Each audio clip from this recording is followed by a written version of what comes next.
haleluya, haleluya, puji Tuhan. Selamat kita berjumpa lagi dalam program Podcast GPDI Eklesia Karangmulia dengan segmen rahasia.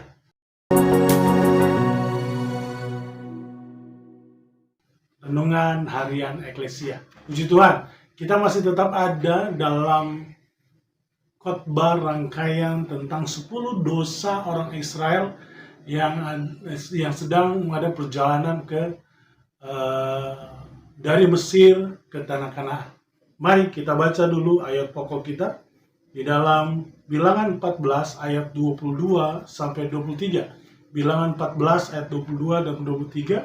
Semua orang yang telah melihat kemuliaanku dan tanda-tanda mujizat yang kuberbuat di Mesir dan di padang gurun, namun telah 10 kali mencobai aku dan tidak mau mendengarkan suaraku. Sampai di situ pembacaan kita bahwa dalam perjalanan orang Israel ke Mesir, begitu banyak persoalan yang terjadi sehingga firman Tuhan menuliskan dari sekitar 2 juta orang Israel yang keluar dari Mesir, hanya 2 yang masuk ke tanah Kanaan, dan semua dari itu mati di padang gurun termasuk Musa.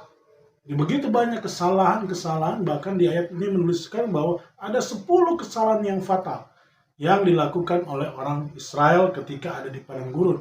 Hari ini kita akan membahas di poin yang ke-8. Di poin ke-8 kita baca lagi ayat selanjutnya, ada di Keluaran 16 ayat yang kedua. Keluaran 16 ayat yang kedua. Di padang gurun itu bersungut-sungutlah segenap jemaat Israel kepada Musa dan kepada Harun. Ya.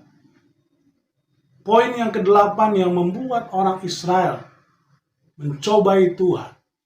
Ketika mereka bersungut-sungut, maka secara tidak langsung mereka sedang tidak bersyukur untuk apa yang sudah Tuhan berikan. Banyak dari kita sampai di titik mungkin tidak bisa melakukan apa-apa. Banyak di antara kita mungkin sampai di titik tidak memiliki apa-apa. Tapi kadang-kadang kita tidak bersyukur karena sebenarnya masih banyak orang yang mungkin lebih kurang dari kita.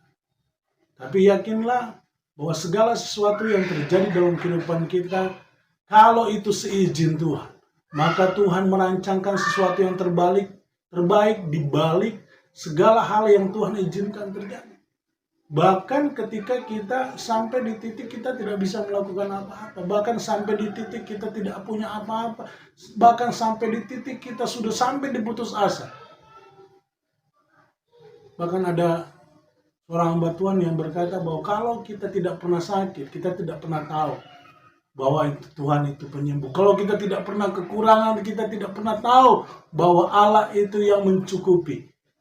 Kalau kita tidak pernah merasa putus asa, kita tidak pernah tahu bahwa Tuhanlah jalan keluar dari segala persoalan kita. Malam hari ini diingatkan kembali dalam kehidupan kita, jangan seperti orang Israel yang mengadakan dalam perjalanan ke Mesir menuju tanah Kanaan. Mereka melakukan sebuah kesalahan yang menyatakan bahwa mereka tidak pernah bersyukur. Bersyukur dalam segala hal.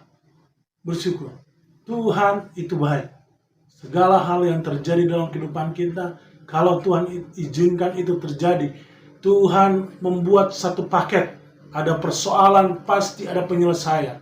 Ada cobaan, pasti ada berkat.